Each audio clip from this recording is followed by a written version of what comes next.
Maayong buntag ug maayong pag-abot sa barangay kung asa makita ang maanindot nga tourist spots, lamian nga pagkaon sama sa budbod, bingka ug puto. Og diin nagikan ang Lamakan Festival nga nagpakita kung unsa og kinsa ang mga Lamakanon. Tinagbuang bahandi sa pusod sa Subo. Mga tahom o maanindot nga barangay lamang sa lungsod sa Pinamungahan. Sugod na kita sa atong paglakaw o masaksihan ang kanindot o kahayag sa barangay lamang. Tara, suroy na kita. Unang lantaw pa lang sa buntod nga bahin, makita na nato ang usa sa tago nga falls nga gikalibutan sa Maanyag nga gubat, ang Odlom Falls. Usa sa pinakadako ug taas nga busay sa isla sa Subo nga dili pa bantog nga naghuwat nga masaksihan sa tibuok kalibutan. Kilid sa busay makita sad nato ang usa ka langob nga kailangan kung mosulod ka dapat mukamang sa gamay nga mangag, ang Kamangon Cave. Maong gitawag kini nga Kamangon Cave kay tungod kamangon jud nimo padulong sa sulod sa langob. Pero dili hangtod sa hangtod ka magkamang kay sa sulod nga bahin makita na nimo ang gagilak-gilak nga mga crystals, stalagmites, stalactites nga ikaw maihas tungod sa kanindot. Matud pa sa mga katigulangan ni adto ikaduhang gubat sa kalibutan ang langob na himong pansakupan ug taguanan sa mga Cebuano.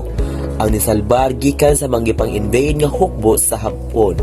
Kining duha ka tourist spot nga nahimutang sa barangay Lamak giprotektahan o giampingan para dili mawala ug para naapay mapakita sa umaabot nga henerasyon.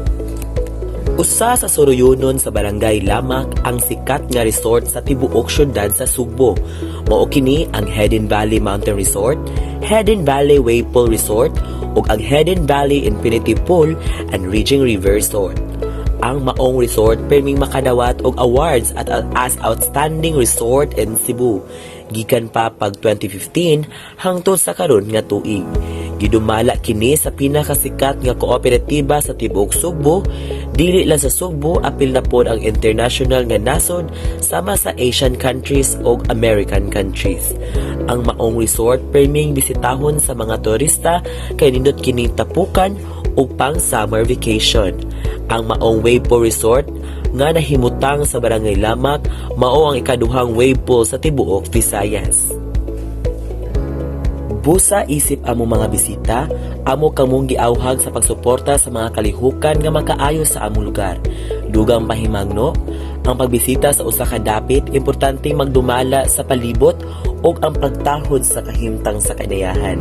Kini dili lang sa paghatag og mas maayong eksperyensya sa mga bisita, kundi nagtabang usab sa pagpanalipod sa kahimtang sa kadayahan alang sa maalang sa masunod nga mga henerasyon.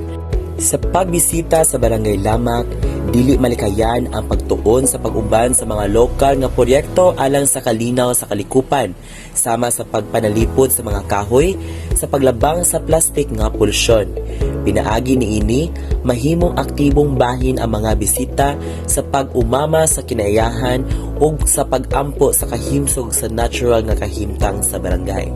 Sa maong pamaagi, mahimong mapakgang ang turismo sa mga may kahinam sa kalibot o sa kultura. Nagtuon sa usa ka mas lig-on og sustainable nga ang industriya sa turismo, alang sa dugang impormasyon ug dugang pangutana kabahin sa barangay Lamang, pwede ra mumuduo sa tourism officer o sa katundanan sa barangay official para maklaro og taro nga makasabot sa angay iklaro. Basta Lamak, abdi. Ako di ay si Christian Dave Abarquez, ang inyuhang tourist guide sa karon nga adlaw. Maayong adlaw ug dugang pa, maayong pag-abot sa among barangay. Diri sa barangay Lamak, basta Lamak, abdi.